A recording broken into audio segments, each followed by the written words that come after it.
Horas, salam sejahtera bagi teman-teman CPNS.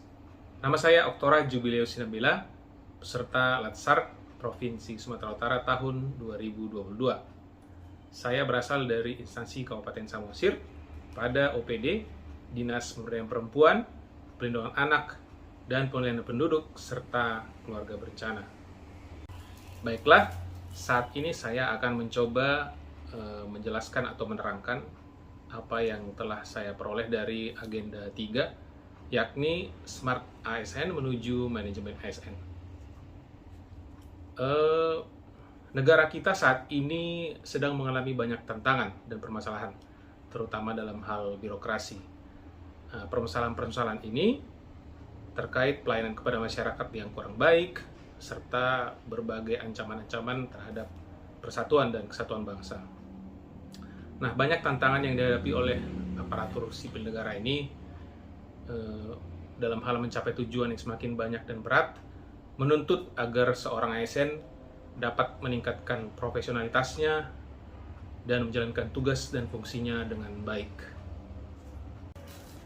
Melalui Undang-Undang Nomor 5 Tahun 2014 tentang aparatur sipil negara, pemerintah bertekad untuk mengelola aparatur sipil negara menjadi semakin profesional.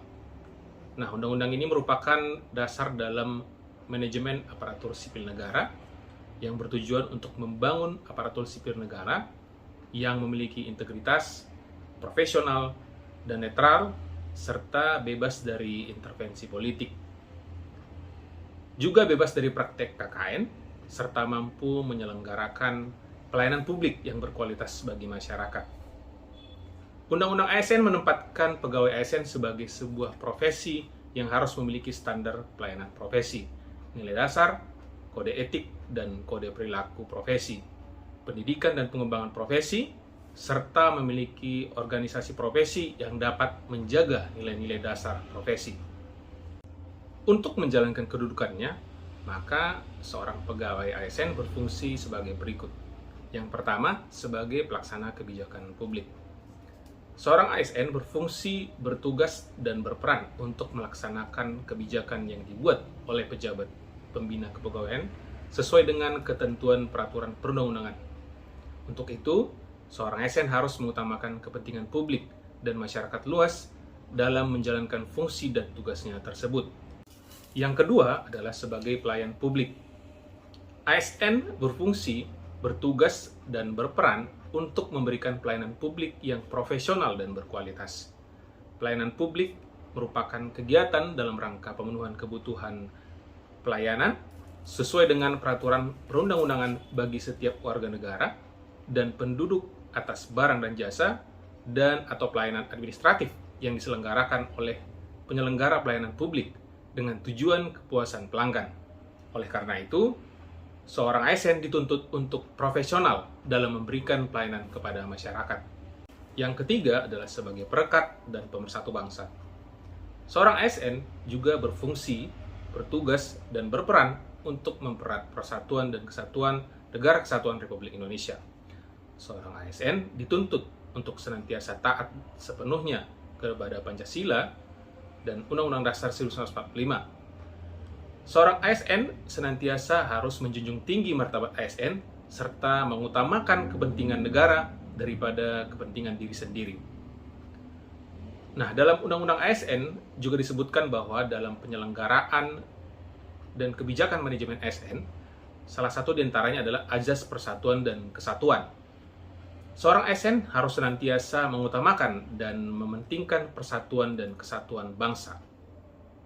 Nah, selanjutnya, apa saja yang menjadi hak dan kewajiban seorang ASN? Untuk dapat melaksanakan tugas dan tanggung jawabnya dengan baik dan dapat meningkatkan produktivitas, menjamin kesejahteraan ASN dan akuntabel, maka setiap ASN diberikan hak.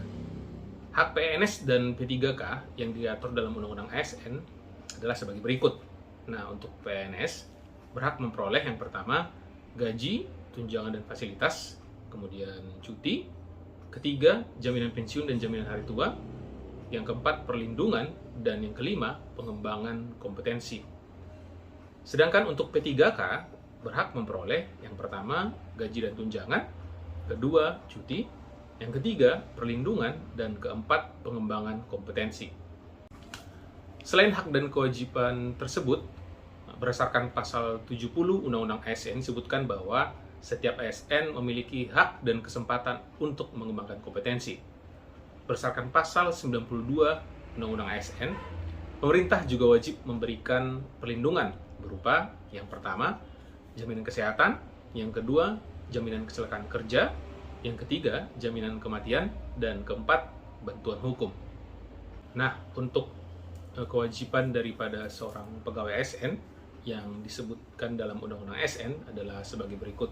Yang pertama, setia dan taat pada Pancasila, Undang-Undang Dasar Negara Republik Indonesia tahun 1945, dan Negara Kesatuan Republik Indonesia dan pemerintahan yang sah. Yang kedua, menjaga persatuan dan kesatuan bangsa. Ketiga, melaksanakan kebijakan yang dirumuskan pejabat pemerintah yang berwenang. Yang keempat, menaati ketentuan peraturan perundang-undangan. Kelima, melaksanakan tugas kedinasan dengan penuh pengabdian, kejujuran, kesadaran, dan tanggung jawab. Yang keenam, menunjukkan integritas dan keteladanan dalam sikap perilaku, ucapan, dan tindakan kepada setiap orang, baik di dalam maupun di luar kedinasan. Yang ketujuh, menyimpan rahasia jabatan dan hanya dapat mengemukakan rahasia jabatan sesuai dengan ketentuan peraturan perundang-undangan. Dan yang terakhir atau yang kedelapan, bersedia ditempatkan di seluruh wilayah Negara Kesatuan Republik Indonesia. Nah, Undang-Undang ASN juga menyebutkan bahwa seorang ASN sebagai profesi berlandaskan pada kode etik dan kode perilaku. Kode etik dan kode perilaku ASN bertujuan untuk menjaga martabat dan kehormatan ASN. Nah, ini berikut adalah beberapa contoh kode etik dan perilaku yang berisi pengaturan perilaku seorang ASN. Yang pertama, melaksanakan tugasnya dengan jujur, bertanggung jawab, dan berintegritas tinggi. Yang kedua, melaksanakan tugasnya dengan cermat dan disiplin. Yang ketiga, melayani dengan sikap hormat, sopan, dan tanpa tekanan. Yang keempat, melaksanakan tugasnya sesuai dengan ketentuan peraturan perundang-undangan. Yang kelima, melaksanakan tugasnya sesuai dengan perintah atasan atau pejabat yang berwenang, sejauh tidak bertentangan dengan ketentuan peraturan perundang-undangan dan etika pemerintah. Manajemen ASN adalah pengelolaan ASN untuk menghasilkan pegawai ASN yang profesional, memiliki nilai dasar, etika profesi, bebas dari intervensi politik, bersih dari praktik korupsi, kolusi, dan nepotisme. Manajemen ASN lebih menekankan kepada pengaturan profesi pegawai sehingga diharapkan agar selalu tersedia sumber daya aparatur sipil negara yang unggul selaras dengan perkembangan zaman. Baik, demikian yang bisa saya sampaikan